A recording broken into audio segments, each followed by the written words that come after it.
Greg, Happy New Year to you. Hope you had a good Christmas and New Year break. Happy New Year, Sean. Yeah, not too bad. It was a nice break, and it's quite nice being midweek because it sort of gives you an extra weekends in the middle. But yeah, good break. Yeah, no, the media sort of quietened down a bit on Russia and then suddenly flared up again. And I have to say, one of the questions I kept getting asked at the end of the year was, it feels pretty bleak for Ukraine at the moment. You know, Russia in the ascendancy on the front foot.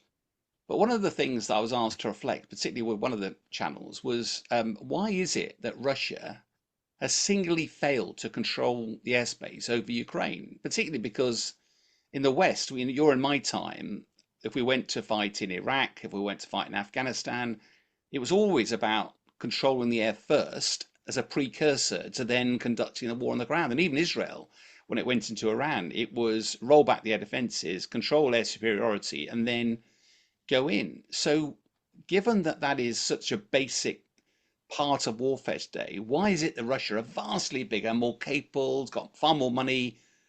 Why is, and it was considered a sort of near peer by America.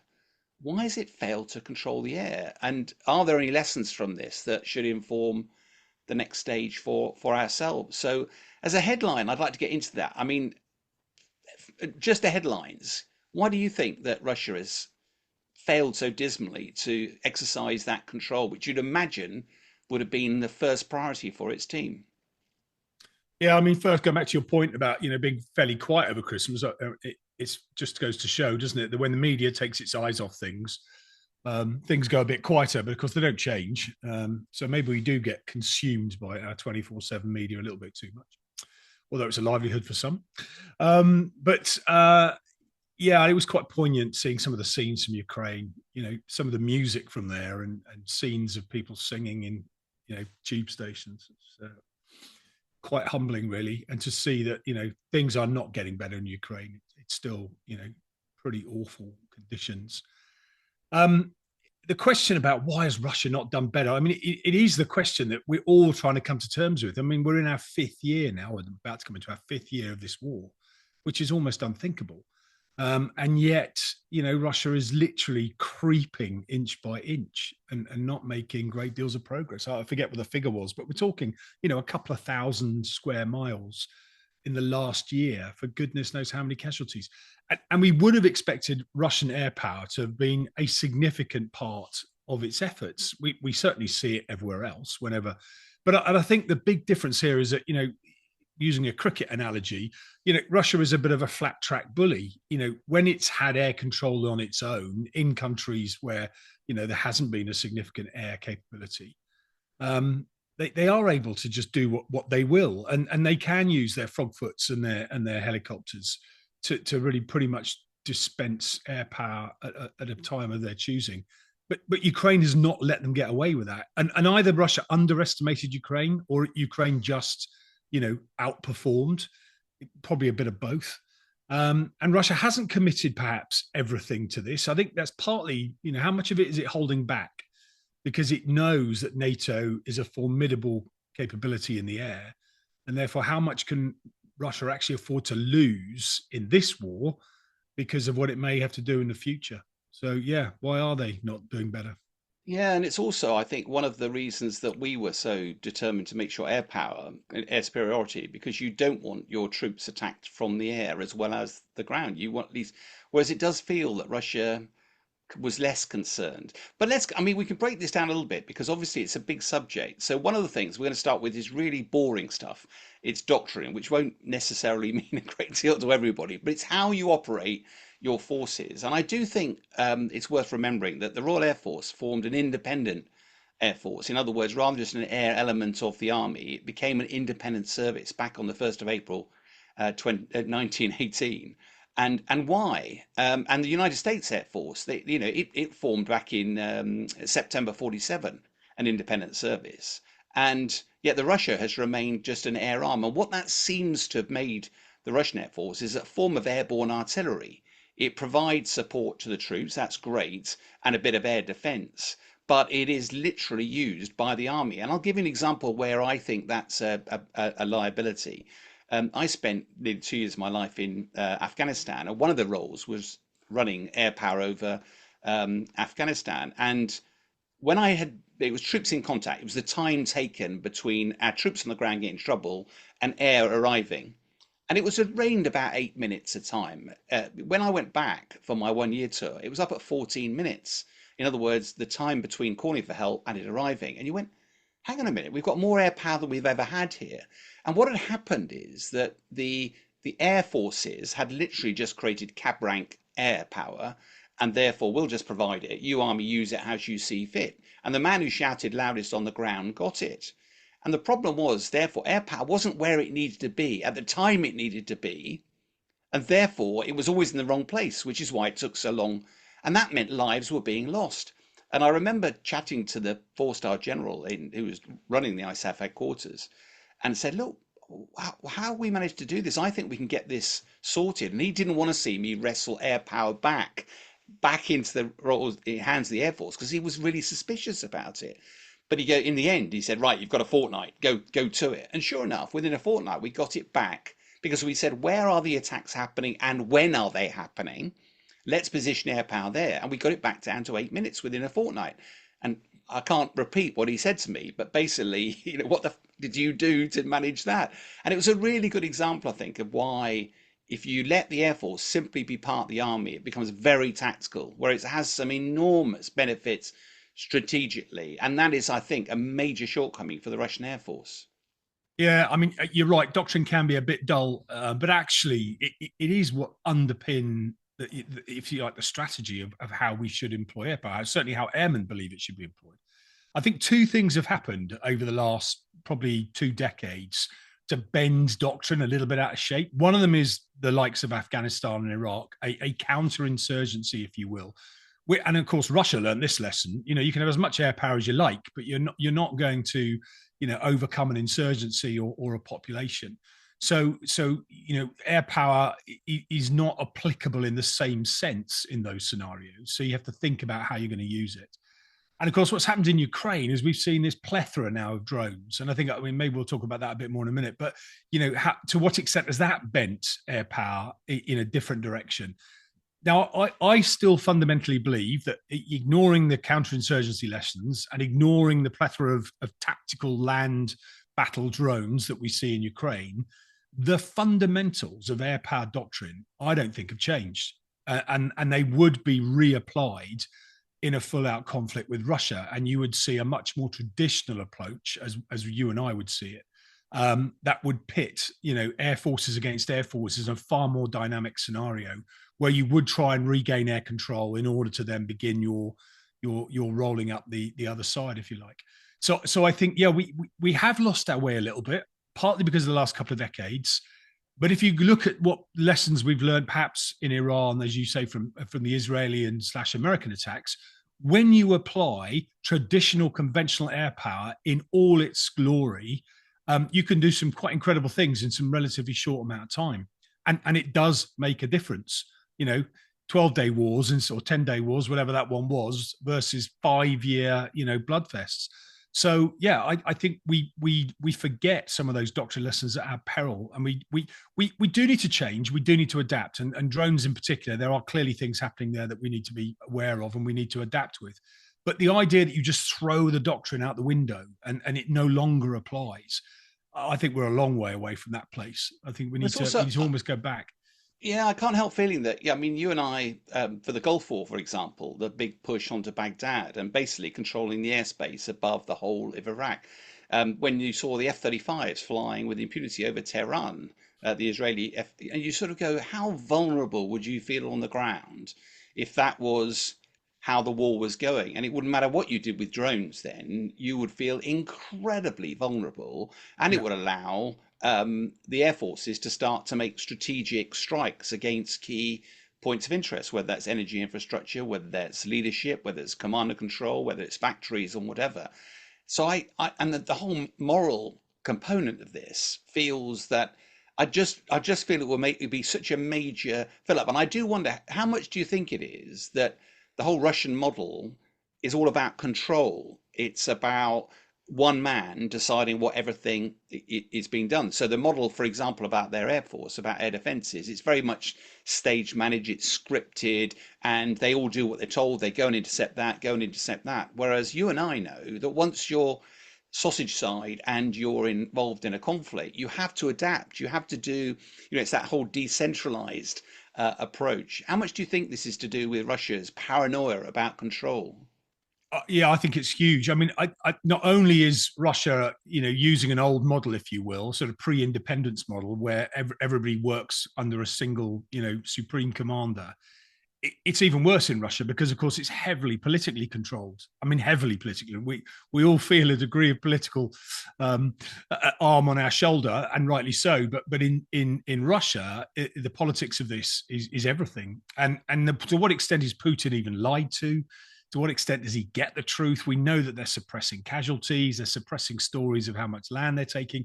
So they won't be making the decisions they need to make based on the truth. They'll be basing it on the convenient truth in order to keep people happy. And we know about the politics in Russia between generals walking too close to windows and disappearing overnight. So yeah, it's a double problem for Russia. I genuinely think they are holding back the full range of their air power. I mean, you just talked about Iraq. I mean, just picture the difference between Baghdad back in 2003, whenever it was, and Kiev now. In Baghdad, we were able to fly pretty much within a few weeks with almost complete impunity and pick our targets and observe our targets and literally, create surgical strikes on the right targets by taking your time about it. Kiev is under attack. There's no doubt about that. But it's from drones fired from 2,000 miles away that probably aren't hitting what they're meant to hit. They're probably pretty indiscriminate. And Russia doesn't really care about that very much. It wants to almost create a terrorist type scenario.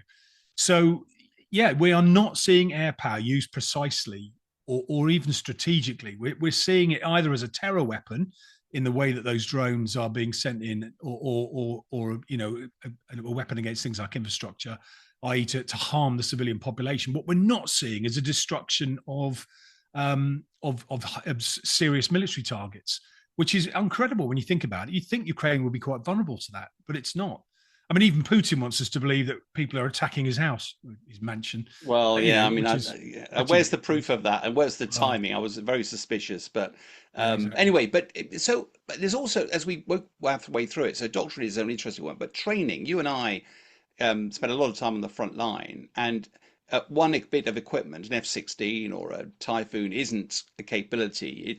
It's a really complex bit of machinery, and to get the best out of it, you have to have some phenomenal training. We pick the best of the best, and we give them a phenomenal training. I do wonder, for a number of reasons, the Russians get about half the hours that we traditionally used to get. Now, these days, we say, oh yeah, that's because we've reduced the hours because we've got some phenomenal state-of-the-art simulators. Well, the Russians don't have those, so they don't have anything like the training. And the other thing that you and I both enjoyed was Red Flag, exercise Red Flag, a phenomenal exercise that was started, I think I was looking back in 1975 by the United States Air Force, because it said in the Vietnam War we just weren't good enough, and day one of the war everybody got sort of mutilated. And it's a bit like the Battle of Britain. If you survive the first 10 days, you survived a long time. So Red Flag was a 2-week exercise. You're going to get your first 10 days. And for the day 1 and 2, we went really cocky and then got our asses kicked. But by the end of the second week, you are walking proud and you are kicking some butt. Russia doesn't have anything like that. So again, how do you create that combat ready capability that's leveraging the full capability of your platforms if you don't have the sort of training that we back it up with? Yeah, people tend to apply a sort of top trumps approach to air power. If my airplane's a bit faster than your airplane, or goes a bit higher, or carries 8 weapons instead of 6, the level of skill and training that is imparted into Western air forces is a massive force multiplier, and not just in one cockpit. When you've got all the cockpits operating together, so when you've got all your systems and all your operators, well coordinated with good comms or data links or whatever it might be, you are all greater than the sum of your parts. I mean, I certainly, towards the end of my career, I was more worried about the sort of operational level, and we were getting results back from things like Red Flag, where if you put up a fifth and a fourth gen aeroplane together and operated them intelligently, it would increase their kill ratio, 5 or 10-fold each. So you'd see fourth gen benefiting. So we have learned and we have built tactics and built experience that means that on day one, we will be the stronger player. I mean, we're seeing things in Russia, in Ukraine, after 5 years, when some of the basic lessons still aren't being applied, which is almost. And everyone talks about how fast it's all happening and how innovative it is. Well, 5 years of trench warfare doesn't look very innovative to me. So yeah, I think Russia has always feared Western air power, and it rightly should. Not only because our technology is right up there, and Russia's normally looks good on the brochure, but when it turns up, doesn't quite match the dealer's promise. And we know that they're not as well trained. Now, they will have built a lot of experience over what they've been doing in the last few years, but it's not experience in things that we would recognise or that we would aspire to. That's for sure. No, and I was just looking at some stats earlier. I mean, it looks like, I mean, these stats is very difficult because different sources give different, but it looks like Russia's lost at least 353 military aircraft since the start of the war. That's about 11% of its total. Now, some of those, if you look at the Hokum, the helicopters, Ka-52s, they've lost about 40% of those. Just, I mean, that is mind blowing how many. But of course, if you're operating them in a high threat environment, they're Mi-8s, which are around when you and I were flying, 20%. I do wonder though, they've also reduced because they definitely need more pilots and it takes a long time to train pilots. Pilot counts, they're averaging now 2 years to get them to the front line, where for you and I it was 4 to 5 years. And all of that looks like it's just doing it on a bit of a shoestring. It's getting them to the front line. And apparently they're also, if we move on to the aircraft itself, as you said, they're running short of some of the aircraft. Now, maybe they're holding some back, but they're also digging them out of mothballs now. There's some Fulcrums coming out of mothballs, the Su-24s coming out of mothballs as well, and throwing pilots in and just using them as a bomb truck Yeah. without the training. So that makes them incredibly vulnerable as well. Yeah. How much do you think they should hold back, Kit? I mean, how much of this is, do you think, them just protecting their assets now? Well, I think they're definitely holding back some of their more advanced stuff. That we're not seeing that almost just hardly at all. And their strategic bombers, they'll be keeping them well out of harm's way, not just from being shot out of the air, but even being shot on the ground, as we've seen, from a relatively unsophisticated attack. So I am sure they are seeking to protect some of those assets, particularly the ones that are dual capable, i.e. their tactical nuclear strategic bombers. But you're right when you pick up the losses of some of these more older types. And although some of those losses have decreased over the last couple of years, a lot of those losses were at the front end. They haven't got any better. In fact, the only way they've survived the last couple of years is by literally lobbing rockets over long ranges. Well, they're not going anywhere. The chance of that hitting something meaningful is pretty close to zero. So you might say, oh, our loss rate has improved in the last 2 years. Yeah, by basically being neutered. So yeah, is Russia deliberately protecting? And it does seem to be, because it will not be achieving the effect. And that is why the lines aren't moving. It's why we aren't seeing attacks in depth. We aren't seeing the logistics being hit hard enough.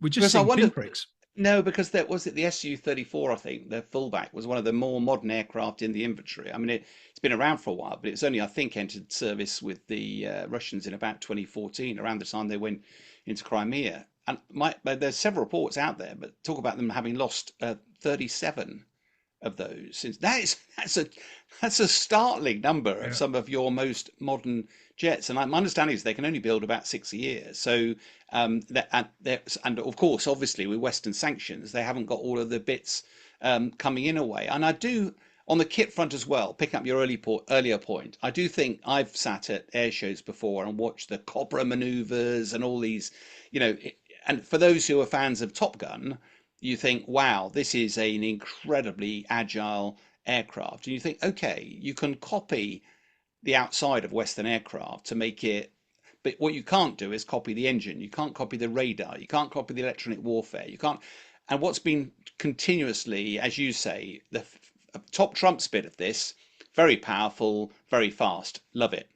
But when you look at what, these days, it's not a knife fight in a phone box. It's people shooting at each other 100 miles away. He who sees first wins. Long range sticks, lots of clever techniques. That is not something that Russia has been very and we've not seen any demonstration that they're any good at that now. And I think all of that emboldens the West. That our air power, I know lots of my Air Force colleagues would love to have the chance to have a go, because they go, first of all, the kit isn't that good. It might look good on the wrapper, but it isn't that good. And secondly, why have they failed? It's obviously the training, the doctrine, everything is not good enough for to live up, to match the expectation. Yeah, and and I know that we're quite a not deregulated. That's the wrong word, but we allow our individual pilots to develop tactics. We literally say to people, right, you're the weapons instructor, you're the formation leader. Develop your tactics. Try the next. So when you go to red flag on the following day, say, well, let's try it this way. Let's try it that way. And some days you do well, some days you don't. We allow our people to be far more flexible and far more innovative independently and individually than would ever be allowed in Russia. And so that doesn't allow them to learn, and it doesn't allow them to develop. So does Russia have a template that it's desperately trying to get to? I don't think they have. I think they are, they're very regimented, and I think they like to use overwhelming force, but they're not as good at developing some of this sense of fusion that a lot of people hear that word and go, yeah, that's just old rubbish. Well, it isn't old rubbish. It is about how you see and detect and fire and intercept and look after yourself. Well, we talked a long time ago now about the Pakistan-India, fight that took place last year. And that was where, for the first time, you were beginning to see, Western type systems pitted against each other over long distances with long range weapons. And it was an eye opener for everybody, and probably both sides involved. We're not seeing that type of engagement in Ukraine. They're keeping apart, and it's very much a ground-based air defense and long-range missile/bomb war, rather than something that's truly trying to bring air power to being over the battlefield and impose its will. But do you think that's a conscious decision, or do you think that's just because they don't have the capability? I mean, because I'm absolutely for that. A lot of the Joe public would generally think that the jet is all about speed and power and turning ability, whereas we know that they talk about sense of fusion. For me, it's all about situational awareness. These jets, once you know how to fly an aeroplane up, down, left, right, faster, slower, they're all much the same. The challenge is, how do you get your head out of the cockpit? When you first learn to drive a car, you have to look at the gear stick, you have to look at the steering wheel. You're not thinking outside, and you can't talk. Now, when you're driving a car, you can have a full conversation, everything happens automatically. That has to be the case. And your situational awareness is, what's the radar telling you? What are your eyes telling you? What are your ears telling you? And fusing all that information, either doing it in a mental map or having the systems pull it together. Because situational awareness is the vital tool for all aircrew when you're there. And that's what technology provides you. I read a really good piece the other day from my mates at RUSI, and it was about how the wars developed, particularly from the air perspective. And it talked about those first few days when Russia invaded, when you'd think Russia would have steamrolled and sewn the whole place up in a relatively short amount of time. And I didn't know this before. It's the first time I'd read it. So and they're pretty good at RUSI, so I'm going to take it as true. Is that within the first few days, Russia declared all airborne assets friendly. And you go, why would you do that? And the reason they did that is they probably thought that the vast majority of air assets were going to be Russia's, because Ukraine didn't have a big air force. It was going to be caught out. Russia was going to strike targets and basically, completely take out any command and control. So they probably thought that the best thing to do was just treat everything as friendly. And the main reason they did that wasn't just because they were being nice, is they didn't have the tactics and the wherewithal to work out who was good and who was bad. They didn't trust themselves to identify friend from foe. And in the end, that allowed Ukraine some breathing space, because actually the limited air assets that they did have, the TB2 drones that should have been cannon fodder, survived for those first few weeks and caused carnage on those long convoys coming down the northern road. So, yeah, really interesting little snippet there as to not only did Russia choose a bad strategy, it wasn't because they just decided to do one thing over another. They didn't have the wherewithal to sort friend from foe because they didn't have the situational awareness. They were going to move so fast and be so mobile that they didn't have the ability to move that C2 structure forward fast enough to work out who was good and bad. So I think that's quite instructive. And I wonder when the books are written in after the war as to how much went wrong on those early days by making a mistake, or how much went wrong because Russia actually wasn't capable of fighting a modern mobile battle with air fully integrated. I think there's a Yeah. lot in that. No, and there's also, I think, picking up on that theme, it's we've heard a lot about sanctions, and I have to say, as a military guy, I'm always a bit skeptical about the impact of sanctions. But I was reading the other day that a good example of how these are biting, around half of Russia's A320 passenger fleet apparently is grounded at the moment. 244 total fleet. I think it's the A320 Neo. Half of those, 34 out of 66, are out of service due to engine issues because they just can't get the spares through. Also, my understanding is that 5 of the 18 IL-76s, they've been grounded because of corruption. Airspace parts are generally quite expensive. If you do them on the cheap, you can therefore make savings, which would create kickbacks for people. And now 5 of those IL-76s are grounded because they've got safety issues. And apparently there's between 80 and 100 of their Russian aircraft have either run out of hours or they just don't have the spares, or they've got safety concerns about the aircraft. So I do think there's going to be a number of different things here that in themselves are not going to stop the Russians being fighting. But my goodness, are they going to be curtailing? So it's easy for us to opine, are they holding stuff back or is this everything they've got? I logically would accept that they must be holding some stuff back, but the harder you look into this, the more you realize that actually it looks a lot worse than it probably, well, it could be a lot worse than it actually looks. Yeah, and you've talked about some of the obvious things because they're obviously easily identifiable and type specific. So it's relatively straightforward to put sanctions on those.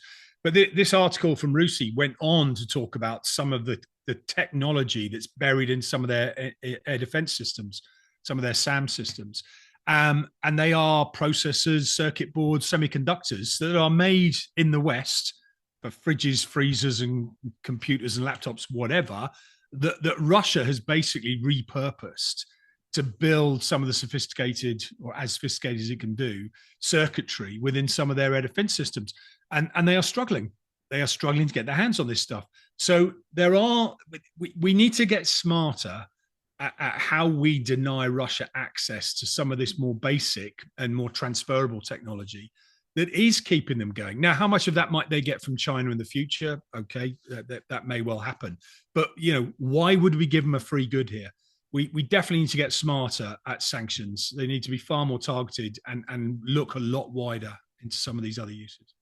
So that's a look at sort of why Russia may be not as effective with on its proactive side. On the reactive side, you sort of imagine that Ukraine will be fairly poorly defended. I mean, my mind went back to Israel and Iran, and Israel knew where all of the air defense systems were, just either bombed them or used drones to take them out, left Iran completely vulnerable. So you'd imagine Ukraine would be much the same sort of way. But it has been really interesting seeing how Ukraine's air defense systems, in other words, looking to deter the Russians, whether it's the S-300s they had, but they're older I mean, frankly, they were air defense systems when you and I were flying, so they're not exactly modern. But the one thing that's been really effective is innovation. I'm trying to remember back in, was it Sidewinders they had mounted on Magura sea drones? That Yeah. was back in May, I think it was. Took down a couple of Russian fighters. The Operation Spider's Web, which Yeah. was that amazing attack, that, and I think there was much more to it than met the eye because not only, so Russia had wanted to move its aircraft a long way away from Ukraine. So you can't move the unserviceable aeroplanes, so you move the serviceable ones, fly them to a base 1,000 miles away. So whilst, the numbers of aircraft lost were not the majority of the fleet, it could well have been the majority of the available fleet. There was a number, I think it was, I've got the numbers here, yeah, on the 1st of June. So 7 bears, in other words, about 4% of the bears, backfires were destroyed, clubs were destroyed, their 50, their airborne early warning aircraft destroyed. And I think what, for me, the big thing was that in the UK, military colleagues say they saw a sudden drop off in the number of Russian probes of our air defense systems Yeah. because it clearly had hurt. And I do think that combination of innovation, putting sidewinders onto drones, setting traps, and using drones away has definitely dissuaded the Russians from putting any of their assets over Ukraine. Very clever use of air defense by Ukraine. Yeah, and we tend to view the air control battle through the traditional conventional means, which is airplanes shooting down other airplanes, and eventually one side sort of becomes more dominant. Things like the things you've just described are another way of doing that. So that the sidewinders on the little drone boats has now stopped Russia using their helicopters to go hunting the drone boats. So, because funny old thing, they're expecting to get shot down.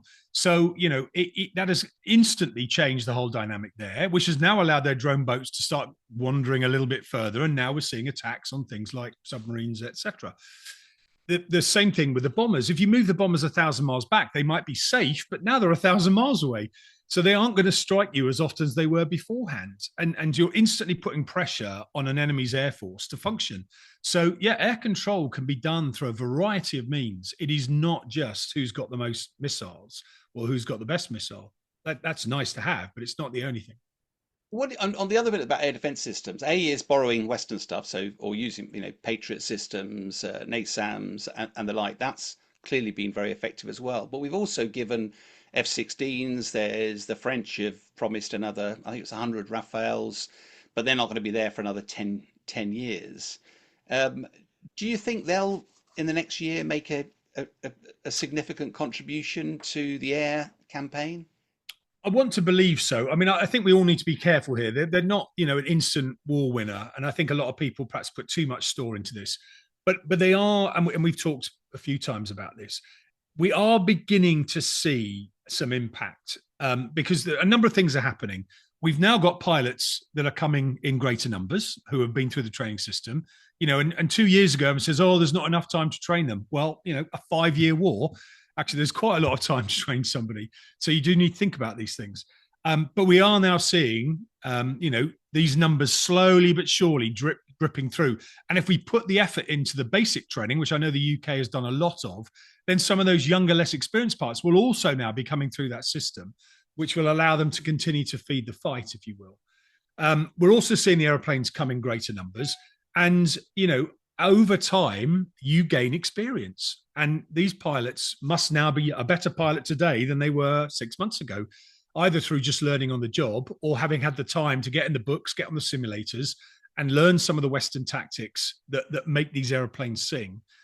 And we're now seeing them married up with some of the weapons, some of the glide bombs, the hammers or whatever, the storm shadows, that is now beginning to give them a bit more teeth.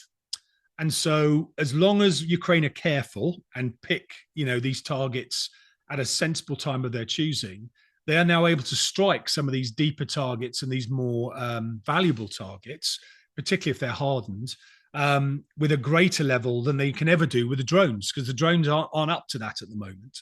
I saw a stat the other day, and I'm going to throw it out there, but we're seeing roughly a 90% attrition of drones. So for every 10 drones you fire, one gets through. And that's pretty much the same for both sides. And the drones that then hit actually aren't they're not very penetrative. So they're very good against soft targets or flammable targets. So we see a lot of oil refineries, for example, or blocks of flats, even worse. But so they're terror weapons rather than really sophisticated military weapons that are designed to take out command and control bunkers or whatever. And so that and the explosive power of a Western 250-pound bomb is mighty impressive, far more so than just packing a few explosives in the front of a Shahed drone. So I think we are beginning to see in limited occasions situations where an F-16 married up with a sophisticated Western weapon applied at the right time and place is now beginning to have an effect. We're still seeing an attrition rate on some of these weapons. So the Scalp and Storm Shadows apparently about a 50% success rate in terms of being intercepted. So Russian IADs are still working, but they are more likely to get through. And if they get through, they're far more likely to hit the target and destroy it. So yeah, slowly but surely, I think we'll see a greater impact. So, but picking up, there's a couple of themes there. One of which is that you say the Russian air defense systems are still working. We used to have a suppression of enemy air defences, seed and destruction of enemy air defences capability. And that was key, wasn't it? In effect, you've got a radar for a missile system lighting you up, firing a missile at you. That needs a radar system to target. So if you can send a missile out that homes in on that radar signal, every time he turns the radar on, he gets schwacked. And there were lots of innovations. That is a capability that we've largely dropped in the UK now, and it feels like the only at the moment the F-16s are largely being used for taking out cruise missiles and potentially drones. They've lost, I think, 4 F-16s so far, and the pilots, which is crucial. And the danger is all you're doing is using them for defensive duties. If somehow you could start to use them for offensive, like the spider's web, do really sensationalist type Yeah. actions with them. And I know it sounds a bit mad, but it's a bit like the Doolittle raids where they flew aircraft to Japan on one-way missions.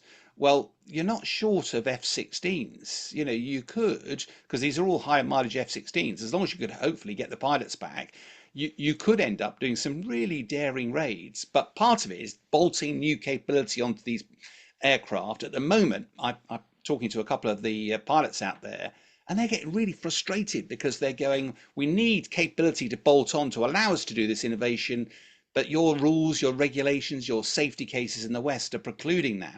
And of course, you and I both know getting a weapon cleared onto a platform takes years. Whereas actually, the guys out there are going, we know how the electrics work on these pylons.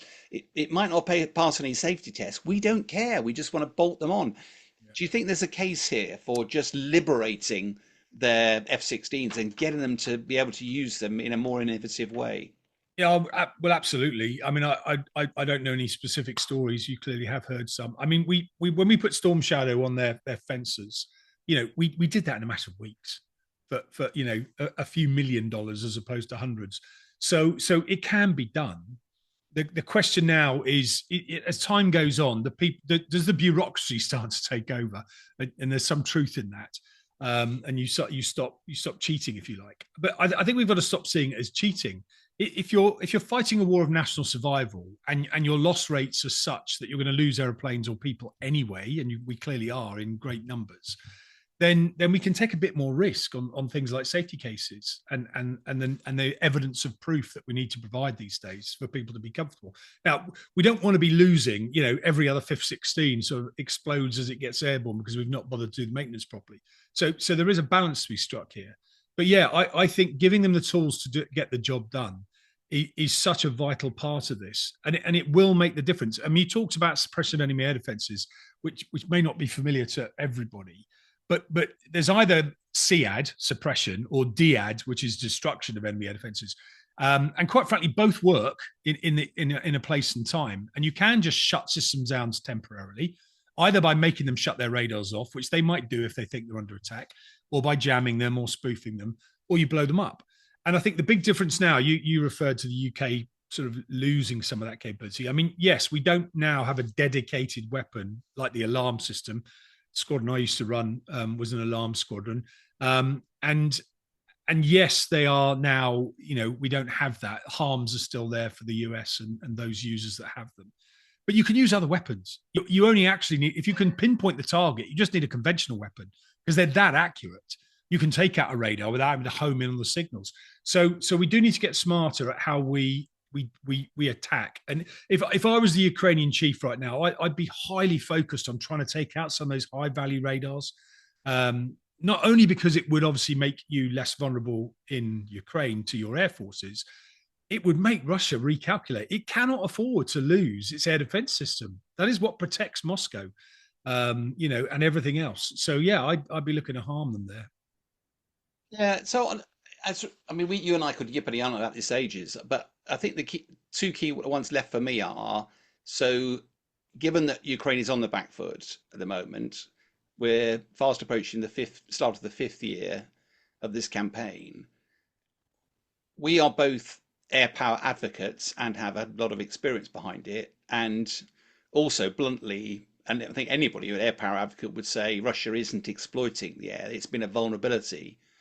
So if you were an air commander to Zelensky, what are the sort of couple of things you would be looking to try to do this coming year to turn the dial? Yeah, I mean, it's so hard to put yourself in their position because obviously that they will have all sorts of constraints and challenges that we may not be aware of. But I think the big difference that you and I would take to this is we would almost be solution agnostic because we'd be confident that we'd have a solution.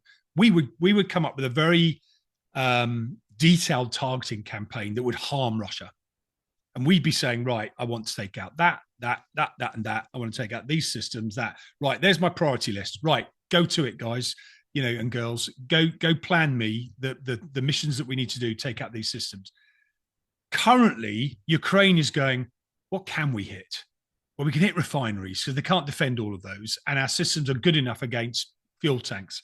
So they've almost gone for a strategy that their weapons enable them to deliver, as opposed to the other way round, which is what would truly harm Russia right now. Because actually, you can argue that Putin is going to take the hit on his refineries.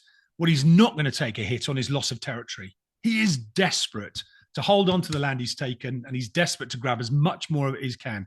So all the logistics and all the ability to man and run that front line will be right up on the top of my target list. Now, those will be targets 50 to 100 miles behind the front line, which at the moment are hard to get to. And the only thing that can get to those is either land-based missiles or air power. And so thinking through how you can exploit more of that to do some of that targeting, I think is key. And the weapons that we would then need to give them in order to do that. So I think it's a strategy to task rather than the other way around, which I think is where we're stuck at the moment, Ukraine. Yeah, and certainly colleagues are out there say that even the Ukrainian air chief, who is sort of veteran of the Soviet era, his predecessor was sacked because they didn't protect Kyiv enough. So, you can see the metrics of success for him are more focused potentially on defensive action, whereas, you don't win matches by putting everyone in the goal mouth. It feels like you've got to have some offensive planning and that innovation, that sense of an independent air force, all those things. I think the final thing for me then is to get, but what are the lessons we can draw for control of the air? Because it felt like it was such a major thing for us for 35 years in the post-Cold War era. Is that still a thing? Because if you look back at the UK now, what is our priority? We've got an early warning systems at Findingdales and stuff like that, plus arguably Europe. But in terms of effectors to protect ourselves, there's nothing really there. We haven't really got integrated air defense systems. We've got vulnerabilities. We do have HAZ sites, hardened aircraft shelters at our fighter jet bases. But to be brutally honest, these days, every single one of those will have a detailed grid reference point that you can expect them to all be targeted day one, especially in a spider's web type action. You've also got areas like Brize Norton. I was looking at the most recent satellite images, and there's big aircraft all over the place, and they don't have the hangarage to put those things in.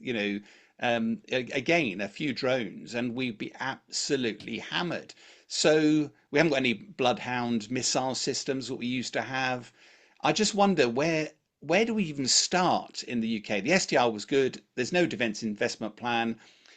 Bluntly, we feel vulnerable, and nothing I've seen from the war in Ukraine tells me that we should be doing something differently than making that a priority for defence. Yeah, I mean, control of the air does matter. I mean, it matters so much. The reason Ukraine is struggling, and quite frankly, so is Russia, is neither has established control of the air. And if that's the type of war you want, with your population being slowly, targeted, then that's where you're going to end up. And we don't want to be there, do we? Are we vulnerable to a surprise attack? Absolutely. You've just described it all. You could drive past it. Literally, I could go down to Brize Norton in 45 minutes and throw something over the fence. So we are vulnerable to that. So the trick, of course, is spotting that vulnerability before it occurs, i.e., when that surprise attack might happen. So we need to think very carefully. The Air Force would disperse. It would put platforms all around the country on various airfields, etc. But that actually magnifies your problem, albeit limits the losses. But now you've got to defend 10 points on the ground instead of one. And that needs people. And we end up then in a situation in Ukraine where now we're just defending ourselves. So we've got a great defense. We don't let in many goals, but we don't score any. In fact, we don't even venture into the opposition's half. And I think you and I believe that offense is often the best form of defense. So yeah, and I think we do need to understand here that control of the air is not something you necessarily guarantee 24/7, 365 days a year. I think the West has enjoyed that level of air control in many of its conflicts. But in a fight against Russia, it's going to be temporal. You know, you might win for an hour over a certain piece of geography, and then you have to step back a bit. And I think for Ukraine, it's even more critical for them. How can they gain air control at a time and place of their choosing in order to create some sort of spectacular event that really, really harms the war effort on the front line? And I think it'd be interesting to see just whether Ukraine is able to develop some of those tactics or the wriggle room to do something that spectacular rather than just little pinpricks that really don't change Russia's calculus. Because I think, you know, it's going to be fascinating to see the politics of this. You know, how much will Putin continue to struggle or not to convince, and in particular America, that it's dominant and that there is only one solution out of this, and that's that Russia will win. The question is, when do you want us to stop? Well, you know, if you can start to reverse some of that and put some doubt in people's minds, Trump's got some midterms coming up. You know, they might not go so well. If they go really badly, and now we begin to see the alternative story about supporting Ukraine coming in America, you know, we could see the politics swing quite dramatically in 2026. At least I hope so. So Ukraine have got to hang on, and they're doing a great job at that. But it would be great if they could just somehow turn the tide a little bit by using some of that advantage that we're now beginning to see get into their hands, and they're now beginning to learn how to use far better than perhaps they did a year ago. Yeah, and I think for me, I feel more and more strongly about this as it goes on, not just because we're both airmen, but also because when you look at the grinding war of attrition on the ground, the results, if you don't have air power, we are an island nation, air and maritime power are our two godsends. And it feels to me that we've got grave shortfalls in that. And this is not something our nation can just outsource to the military. We've got to find a way of plugging the gaps. And actually, if you don't have a robust way of controlling your airspace, as they did in the Battle of Britain, but you know, looking at it more holistically, then you have a vulnerability, and that means all of us. It doesn't just mean the military bases; it'll be Yeah. taking out also, just like your Kivis with drones flying all over the place and the like. So, I do think there are profound lessons for that for us, but I do believe also Russia's critical weakness is its air power. And therefore, if we could find a way in 2026 to try and start ratcheting up the dial there, I think that's a way of making life more and more uncomfortable for President Putin. Yeah, I saw a good stat the other day. 80% of NATO's offensive power is air delivered. And that's because we haven't got many ground based systems. I think we're beginning to see that change. I think we'll see those develop now far faster than they have previously. We've given away a lot of our artillery to Ukraine. So that's why that isn't the case anymore. So air power is so critical to NATO. Russia knows that, which is why Russia has spent so much time and money investing in their integrated air and missile defense system, which we're beginning to see, you know, has some cracks in it. So yeah, the wider picture here of air control and what that means for a NATO versus Russia scenario, particularly in terms of deterrence, I think is the bigger story. But we're seeing it play out in Ukraine in sort of in very small microbursts. So I think there's a lot more to come. And although air power has been a little bit muted over the last 5 years, I ultimately it is the answer. The question now is, can we give Ukraine the tools, and can Ukraine exploit them to change the dynamic and put some of that Western air power into Russia's mindset? Look forward to seeing how 2026 plays out. Yeah.